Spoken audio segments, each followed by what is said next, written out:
बहुत समय पहले की बात है। दो बहनें थीं। एक का नाम था सुखिया और दूसरी का नाम दुखिया था। दोनों का भाग्य उनके नाम के ही जैसे था। दुखिया बहुत गरीब थी और बहुत दुखी रहती थी, लेकिन सुखिया बहुत अमीर थी और हमेशा सुखी रहती थी। दोनों एक ही गांव में रहती थी। दुखिया सुखिया के घर में काम करती थी, झाड़ू पोछा, कपड़ा धोना और खाना बनाती थी, और जो खाना बच जाता था वह खाना सुखिया दुखिया को दे देती थी। इसी तरह दुखिया का घर चलता था। समय बीतता गया। दोनों के बच्चे थे। सुखिया को 2 पुत्र थे और दुखिया के भी 2 पुत्र थे। कुछ दिन बाद जब जितिया का व्रत आया तो दोनों बहनों ने जितिया का व्रत रखा। दुखिया सुखिया के घर काम करती थी। व्रत के दिन दुखिया ने जो चावल फटका उसमें जो खुर्दी निकली वह अपने लिए रख ली और साफ चावल सुखिया को दे दिए। फिर दुखिया ने साग बिना और पत्तियों को डंठल से अलग कर दिया। बढ़िया वाला साग सुखिया को दे दिया और अपने घर चावल की खुर्दी और सारी डंठल लेकर आ गई, और उसने खुर्दी का चावल और साग की डंठल बनाकर वह खाना अपने बच्चों को खिलाया और उसने खुद भी खाया। उसके बाद दुखिया सोने चली गई। आधी रात में एक बूढ़ी औरत उसके घर पर आकर दरवाज़ा खटखटाती है। तो दुखिया पूछती है, कौन है? तब एक बूढ़ी औरत बोलती है, बेटा मैं हूँ। और पूछा, अम्मा आपको क्या चाहिए? आप इतनी रात में यहाँ क्यों आए हैं? तब बूढ़ी औरत बोलती है, बेटा मुझे भूख लगी है, कुछ खाने के लिए हो तो दे दो। दुखिया उसे घर के अंदर ले आती है और उसे कहती है, माँ हम लोग बहुत गरीब हैं। आज मैंने खुर्दी का चावल और साग की डंठल बनाई हैं, क्या आप उसे खाएंगी? तो उस बूढ़ी औरत ने कहा, हाँ क्यों नहीं खाऊंगी, मुझे बहुत भूख लगी है तो मैं वह खा लूँगी। दुखिया अंदर जाकर खुर्दी का चावल और डंठल का साग ले आती है और उसे बूढ़ी माँ को दे देती है। बूढ़ी माँ खाना खाने के बाद कहती है कि मुझे अच्छे से कुछ दिखाई नहीं देता, इतनी रात के अंधेरे में मैं अपने घर कैसे जाऊंगी? तो दुखिया कहती है, कोई बात नहीं, आप यहीं पर सो जाइए, सुबह अपने घर चले जाना। तो बूढ़ी माँ वहीं सो जाती है।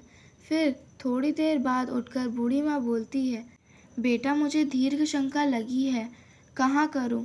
तो दुखिया कहती है, मेरे घर में बाथरूम नहीं है, इसलिए आप उधर कहीं कोने में कर लीजिए। तब फिर बूढ़ी औरत पूछती है कि बेटा भड़बड़ करूं या छरछर? दुखिया नींद में थी। उसने कहा, माई भड़बड़ कर दो, मैं सुबह साफ कर लूँगी। फिर थोड़ी देर बाद पूछती है, बेटा मैं हाथ कहाँ साफ करूं? तो दुखिया कहती है, आप मेरे सर में हाथ साफ कर दो। जब सुबह होती है तो दुखिया को यह सब सपने के जैसा लगता है कि सोते समय मुझे कोई सपना आया होगा, और वह नहाने के लिए चली जाती है और अपने बाल धोती है। तो उसके बालों से होते हुए जो पानी बहता है वह सोने का पानी होता है। आसपास की सभी महिलाएं यह देखकर चकित हो जाती हैं कि तुम्हारे बालों से तो सोने का पानी गिर रहा है, क्या बात है? फिर उसे रात की सारी बात याद आती है। वह दौड़कर अपने घर की ओर भागती है, यह सोचकर कि उसका घर दीर्घ शंका से गंदा हुआ होगा। पहले उसको साफ करना होगा, तब आकर स्नान करूंगी। जब वह अपने घर में जाती है तो देखती है कि घर के हर कोने में ढेर सारा सोना भरा पड़ा है। यह सब देखकर दुखिया बहुत खुश हो जाती है और सोचती है, यह सब जो माता का रूप धारण करके जिमतवान भगवान मेरे घर आए थे और मुझे अपना आशीर्वाद दिया। उसके बाद दुखिया अमीर हो जाती है और सुखिया के घर जाकर काम करना बंद कर देती है। दुखिया जब अपना व्रत पूरा करती है तो अपने पुत्र से कहती है कि जाओ मौसी के घर से तराजू लेकर आओ, यह नापने के लिए कि यह सोना कितना है। बच्चा बहुत खुशी से सुखिया मौसी के घर जाकर तराजू मांगता है। इस पर सुखिया पूछती है कि तराजू पर क्या नापना है। बच्चा भोला होने के कारण बता देता है कि मेरे घर में बहुत सोना है, माँ को उसे ही नापना है। सुखिया बच्चे को बोलती है, खाने को तुम्हारे पास कुछ भी नहीं है और सोना नापोगे, मुझसे झूठ बोलते हो। तब बच्चा कहता है कि मैं झूठ नहीं बोल रहा हूँ। तब सुखिया सोचती है कि तराजू मांगा है तो कुछ तो ज़रूर नापेगी, इसलिए वह तराजू के पीछे गोंद लगा देती है कि जो भी नपेगा वह इस पर चिपक जाएगा। दुखिया ने तराजू पर सोना नापा तो कुछ सोने का टुकड़ा उस गोंद में चिपक जाता है, और जब बच्चा तराजू लौटाने आता है तो सुखिया तराजू को उलट पलट कर देखती है तो उसे तराजू के पीछे गोंद की जगह सोना लगा हुआ था। यह देखकर सुखिया सोचने लगती है कि दुखिया के घर में कहीं से सोना आया है, इसलिए वह कई दिनों से काम पर भी नहीं आ रही है। सुखिया दुखिया के घर जाकर देखती है कि वहाँ बहुत सारा सोना है, और जब दुखिया के पास जाकर पूछती है कि तुम्हारे पास इतना सोना कहाँ से आया जिसे नापने के लिए तुमने तराजू मंगाया, तो दुखिया अपनी बहन को उस रात की सारी कहानी बता देती है। सुखिया मन की लालची थी और उसे ईर्ष्या होने लगी कि दुखिया के पास हमसे ज़्यादा धन आ गया। अब तो अगले जितिया में मैं भी खुर्दी का चावल और साग की डंठल ही बनाऊंगी। फिर अगले साल जितिया का व्रत दोनों बहनों ने रखा।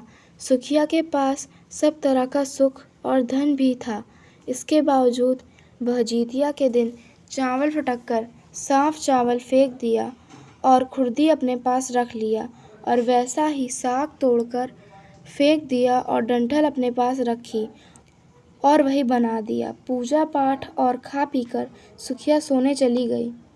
आधी रात को सुखिया के घर में भी एक बूढ़ी औरत आई। सुखिया तो उसका इंतज़ार ही कर रही थी। उसने तुरंत दरवाज़ा खोलकर उस बूढ़ी औरत को अपने घर के अंदर ले जाती है। बूढ़ी औरत ने बोला, मुझे तो बहुत भूख लगी है, कुछ खाने को हो तो दे दो। इस पर सुखिया कहती है कि मैंने खुर्दी का चावल और डंठल का साग बनाया है। तो वह बुढ़िया कहती है कि कोई बात नहीं, वही खाना मैं खा लूँगी। तो सुखिया ने वही खाना परोस कर खाने को दिया और सोने चली गई। थोड़ी देर बाद उस बूढ़ी औरत ने बोला, मैं घर नहीं जा सकती क्योंकि रात में मुझे दिखाई नहीं देता है। तो सुखिया ने कहा, कोई बात नहीं, आप यहीं सो जाओ। बूढ़ी औरत थोड़ी देर बाद फिर कहती है कि मुझे दीर्घ शंका लगी है, मैं कहाँ करूँ। तो सुखिया ने बोला, वहीं कोने में कर लो। इसके थोड़ी देर बाद बुढ़िया फिर बोलती है कि भड़बड़ करूँ या फिर छरछर करूँ। यहाँ सुखिया को याद नहीं आता कि दुखिया ने क्या बताया था। तो सुखिया बोलती है, माँ छरछर कर दीजिए। बुढ़िया ने फिर कहा कि बेटी, मैं अपने हाथ कहाँ साफ़ करूँ। इस पर सुखिया ने कहा कि मेरे सर में हाथ साफ़ कर लीजिए। तब वो बूढ़ी औरत सुखिया के सर पर अपना हाथ साफ कर लेती है। जब सुबह सुखिया उठती है तो उसके पूरे घर में गंदगी फैली हुई थी। इसके अलावा उसके बाल में भी गंदगी लगी हुई थी। यह सब देखकर सुखिया बहुत दुखी हो जाती है और उसे अपनी बहन पर गुस्सा भी आता है। सुखिया गुस्सा होकर अपनी बहन दुखिया को बुलाती है और कहती है कि तुमने मुझे झूठ कहा और मेरा पूरा घर गंदा करवा दिया।